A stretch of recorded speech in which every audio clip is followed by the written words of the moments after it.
Hi எல்லாருக்கும் வணக்கம். நம்ம அழகே அழகு சீரியலில் பாக்கியராஜ் பாக்கியராஜ் அப்படின்னு கிச்சன்லேருந்து நம்ம மலர் கூப்பிட்றாங்க. ஹாலில் ராகவனும் ராஜலட்சுமி உட்காந்துக்கிட்டு யாருங்க பாக்கியராஜை கூப்பிட்றது அப்படின்னு திருன்னு முழிச்சுக்கிட்டு இருக்க. மறுபடியும் உள்ளேருந்து மலர் பாக்கியராஜ் போய் ராகவியை கூட்டு வாங்கன்னு சொல்கிறேன்ல அப்படின்னு மறுபடியும் ஒரு சத்தம் கொடுக்க, நான் அன்னைக்கே சொன்னேன் இல்லைங்க, இந்த மலர் சரியில்லை, இவ நம்ம பிள்ளைய பாக்கியராஜ்னு பேர் சொல்லி கூப்பிட்டாங்க. எனக்கும் ஏதோ பேசினான், ஆனால் பாக்கியராஜ் தான் சொல்லி சமாளிச்சிட்டான். நான் உங்கள்கிட்ட வந்து என்ன சொன்னேன், பாக்கியராஜ்னு இவ அழுத்தி கூப்பிட்றான்னு சொன்னேன். நீங்கள் என்ன சொன்னீங்க, 1000 பிரச்சனை இருக்குது, 500 வேலை இருக்குது, அதில் இதை வேற நீ சொல்லாதா அப்படின்னு என்ன அடக்கிட்டீங்க. இப்போ பாருங்க, மலருக்கு வாய் இன்னும் பெருசாகிக்கிட்டே போகுது. எப்போ இந்த மாதிரி வீட்டில் காலடி எடுத்து வச்சாலோ வீடே தலைகீழாக மாறிக்கிட்டு இருக்கு. நல்லா இருந்த மலர் இப்படி மாறி போயிட்டாலேங்க. நம்ம பிள்ளைய பேர் சொல்லி கூப்பிட்டுட்டு இருக்கா அப்படின்னு சொல்லிக்கிட்டு இருக்கும்போதே பாக்கியராஜ் உள்ளேருந்து ராகவியை கூட்டிக்கிட்டு கிச்சனுக்கு ஓடுறாரு. என்ன மலர், நீ என்ன என்னை பேர் சொல்லி கூப்பிட்டுட்டு இருக்க, ஹாலில் தான் அம்மா உட்காந்துருக்காங்க அப்படின்னு சொல்ல, அப்புறம் நான் உங்களை எப்படி தான் கூப்பிட்றது, ராகவிக்கு ஸ்கூலுக்கு நேரம் ஆயிடுச்சு, இன்றைக்கி பேரண்ட்ஸ் டீச்சர் மீட்டிங் இருக்குன்னு தெரியும், 2 பேரும் போகணுன்னு தெரியும், எனக்கு கிச்சனில் வேலை இருக்குது, ராகவியை கிளப்பி விடுங்க, டிஃபன் பாக்ஸ் எடுத்துகிட்டு வரப்போ 3 பேர் சேர்ந்து போகலான்னு சொல்லியிருந்தேன். ஆனால் நீங்கள் என்னென்னா இன்னும் உள்ளேயே இருக்கீங்க, என்ன தான் பண்ணுறீங்கன்னு கேட்குறதுக்கு இங்கேருந்து நவந்து வர முடியல, அதுக்கு தான் கூப்பிட்டேன் அப்படின்னு மலர் சொல்லிக்கிட்டு இருக்காங்க. பார்த்தீங்கன்னா கிச்சனில் நம்ம மலரோட சத்தம் அதிகமாக இருக்கிறத பார்த்தோன்னே, ஏன் மலர் வெளியே வா அப்படின்னு சொல்லி இந்த ராஜலட்சுமி கூப்பிட்றாங்க. மலர், நான் சொன்னேன்ல மலர், அம்மாவும் அப்பாவும் ஹாலில் தான் உட்காந்துருக்காங்கன்னு, உன் சத்தம் கேட்டு தான் உன்னை கூப்பிட்றாங்கன்னு நினைக்கிறேன் அப்படின்னு சொல்லி பாக்கியராஜ் மலர்கிட்ட சொல்ல, இப்போ என்ன உங்களுக்கு, அத்தை தானே கூப்பிட்றாங்க, என்னன்னு கேட்டால் ஃபேனை போடு, லைட்டை போடு, தண்ணியை கொடு, சார்ஜரை போடுன்னு சொல்லுவாங்க, நான் கேட்டுட்டு வரேன் இருங்க அப்படின்னு சொல்லி நம்ம மலர் அங்கே போகிறாங்க. போய் நின்றுக்கிட்டு இருக்கும்போதே, என்ன மலர் இப்படி வந்து தெனாவட்டா நிற்கிற, எப்போ கூப்பிட்ட எப்போ வந்து நிற்கிற நீ, ஆமாம் உள்ளே இருந்துக்கிட்டு பாக்கியராஜ்னு கூப்பிட்டது யார் அப்படின்னு ராஜலட்சுமி கேட்க, நான் தான் அத்தை கூப்பிட்டேன், இன்றைக்கி பேரண்ட்ஸ் டீச்சர் மீட்டிங் இருக்குது, ராகவியை கிளப்பி விடுங்க, நான் கிச்சன் வேலையை முடிச்சுட்டு வரேன்னு சொல்லியிருந்தேன், அவர் இன்னும் கிளப்பி விடாமல் இருக்கார், அதுக்கு தான் அத்தை கூப்பிட்டேன் அப்படின்னு சொல்லி நம்ம மலர் சொல்ல, என் பிள்ளைய நீ பேர் சொல்லி கூப்பிடுவியா அப்படின்னு ராஜலட்சுமி கேட்குறாங்க. பேர் சொல்லி கூப்பிட்றதுக்கு தானே அத்தை பேர் வச்சுருக்காங்க அப்படின்னு மலர் சொல்ல, உனக்கும் மதியோட சேர்ந்து வாய் அதிகமாக போயிடுச்சு. எப்போ மாப்பிள்ளை மதிக்கிட்ட நம்ம பிள்ளை சுரேஷை மன்னிப்பு கேளுன்னு சொன்னாரோ அப்பயே இந்த வீட்டில் இருந்த கொஞ்சம் நெஞ்சம் மரியாதையும் போயிடுச்சு. அந்த மதி என்னன்னா வீட்டிலேருந்து வாசலில் உட்காந்துக்கிட்டு ஊரை சுற்றி மானத்தை வாங்கி வச்சுருக்கா. மாப்பிள்ளை மதிக்கு பயந்து சுரேஷை சாரி கேட்க சொல்கிறாரு. அவள் என் பிள்ளைய கையை நீட்டி அடிக்கிறா, நீ என் பிள்ளைய பேர் சொல்லி கூப்பிட்ற, என்னதான் நடிச்சிட்டு இருக்கீங்க அப்படின்னு இந்த ராஜலட்சுமி கேட்டுக்கிட்டு இருக்கும்போது, நீ மதி கதையை பேசாத லட்சுமி, மதி கதையே வேற, அவள் போலீஸ் ஸ்டேஷன் எப்போ பார்த்தாலும் போய் நிற்கிறா. இதில் சுரேஷ் வேற மதியை கையை நீட்டி அடிச்சிட்டான். அதனால டொமஸ்டிக் வயலன்ஸ் கேஸில் நம்ம மதி மட்டும் போய் கேஸ் கொடுத்துருந்தா சுரேஷை தூக்கி உள்ளே போட்டுருவாங்க.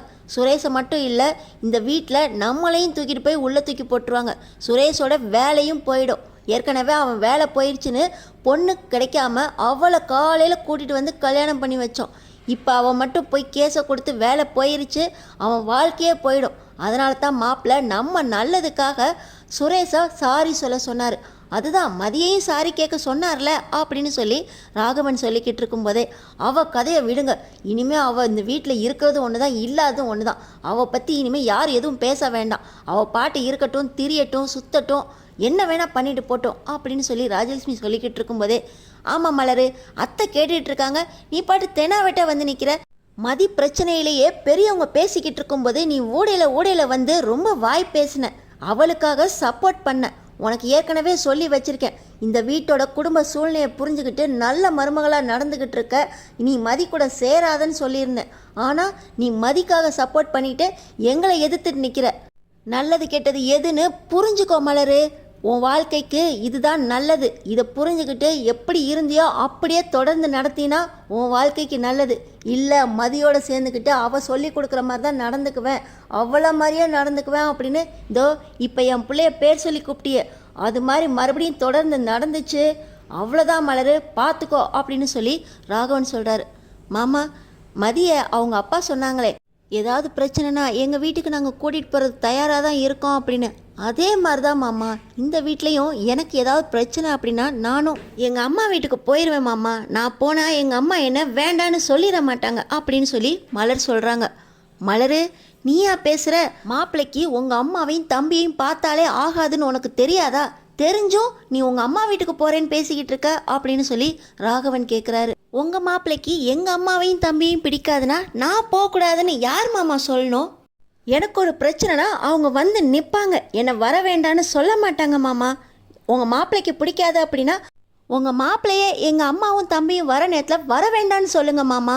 எங்கள் அம்மா இனிமேல் எல்லா விசேஷத்துக்கும் வருவாங்க அப்படின்னு சொல்லி மலர் அவங்க அம்மாவையும் தம்பியையும் பற்றி பேச, இப்போ எதுக்கு மலர் உனக்கு இவ்வளோ கோவம்? நீ பாக்கியராஜை கூப்பிட்டு இனிமேல் பாக்கியராஜை பேர் சொல்லி கூப்பிட மாட்டேன்னு சொல்லு. எங்களுக்கு எந்த பிரச்சனையுமே இல்லை, எப்போதும் போல் நீ இந்த வீட்டில் இருக்கலாம் அப்படின்னு சொல்ல, பாக்கியராஜ் தானே கூப்பிடணும். பாக்கியராஜ் இங்கே வாங்க அப்படின்னு சொல்ல, பாக்கியராஜ் கிச்சன்லேருந்து ராகவியை கூட்டிகிட்டு வந்து நிற்கிறாரு.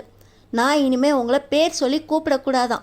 நான் உங்களை லவ் பண்ணுற காலத்துலேருந்தே பேர் சொல்லி தானே கூப்பிட்டுக்கிட்டு இருக்கேன் பாக்கியராஜ். அதில் உங்களுக்கு எதுவும் பிரச்சனை இருக்கா? உங்கள் அப்பா அம்மா முன்னாடி உங்களை ஒரு மாதிரியும் ரூமில் ஒரு மாதிரியும் கூப்பிட்றக்கு எனக்கு ஒரு மாதிரி இருக்குது. நீங்கள் சொல்லுங்கள் பாக்கியராஜ், உங்களை நான் பேர் சொல்லி கூப்பிடலாமா கூப்பிடக்கூடாதா அப்படின்னு சொல்லி மலர் பாக்கியராஜை நிற்க வச்சு சொல்ல, மலர் என்னாச்சு மலர், ஏன் மலர் அப்படின்னு சொல்லி பாக்கியராஜ் அவங்க அப்பா அம்மா மூஞ்ச மலர் மூஞ்ச மாற்றி மாற்றி பார்க்குறாரு. சொல்லுங்கள், பதில் சொல்லுங்கள், இப்பயே சொல்லணும். நான் உங்களை பாக்கியராஜன் கூப்பிடலாமா வேண்டாமா, எனக்கு அந்த உரிமை இல்லையா அப்படின்னு மலர் கேட்குறாங்க. இப்போ என்னதான் ஆச்சு மலர், ஏன் மலர் புது பிரச்சனையை கிளப்பிக்கிட்டு இருக்க அப்படின்னு சொல்லி பாக்கியராஜ் கேட்க, உங்கள் அப்பா அம்மா முன்னாடி சொல்லுங்கள், நான் உங்களை பாக்கியராஜன் கூப்பிடலாமா வேண்டாமா. அது வந்து மலர், உனக்கு பாக்கியராஜன் கூப்பிட்றதுக்கு எல்லா உரிமையும் இருக்குது. ஆனால் இப்போ அந்த பிரச்சனை வேண்டாமே. எப்பவும் போல் நீ என்ன வாங்க போங்கன்னு கூப்பிடு மலர். அங்கே ரூமில் வச்சு நீ என்னை என்ன வேணால் சொல்லு, நான் கேட்டுக்கிறேன் மலர் அப்படின்னு பாக்கியராஜ் சொல்ல, அப்போ இத்தனை வருஷமாக ரூமில் வச்சு அவள் மாதிரியே உன்னை அடிச்சிருக்காளா அப்படின்னு சொல்லி ராஜலக்ஷ்மி கேட்க, என்னம்மா சொல்கிறீங்க? ஆமாம், மதி அவள் புருஷனை கையை நீட்டி அடித்த மாதிரி இவளும் உன்னை ரூமில் வச்சு அடித்தாளா அப்படின்னு சொல்லி ராஜலக்ஷ்மி கேட்க, அம்மா அப்படிலாம் இல்லைம்மா, மலர் ரொம்ப நல்லவ, ரூமில் வச்சு பாக்கியராஜன் செல்லமாக கூப்பிடுவா. அப்படிதான்ம்மா மலர் இப்போ கிச்சன்லேருந்து மறந்து போய் கூப்பிட்டுட்டா, நீங்கள் அதை தப்பாக நினச்சிட்டிங்கம்மா அப்படின்னு பாக்கியராஜ் சொல்கிறாரு.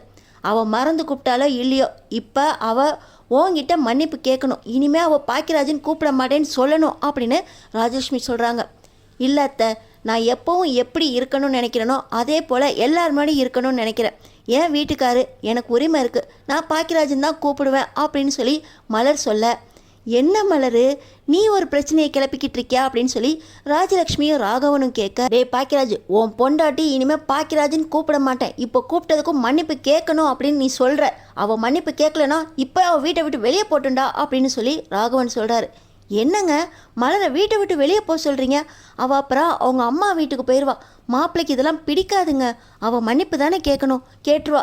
மலர் மன்னிப்பு தானே, மன்னிப்பை கேட்டுட்டு நீ கிச்சனில் போய் வேலையை பாரு, போ பாக்கியராஜ் அப்படின்னு சொல்லி ராஜலக்ஷ்மி சொல்ல, இல்லை அத்தை, இது ஒரு முடிவுக்கு வரணும். நான் என் வீட்டுக்கார பாக்கியராஜன் தான் கூப்பிடுவேன், நான் மன்னிப்பு கேட்க மாட்டேன், நான் எந்த தப்பும் செய்யலை அப்படின்னு சொல்லி மலர் சொல்கிறாங்க.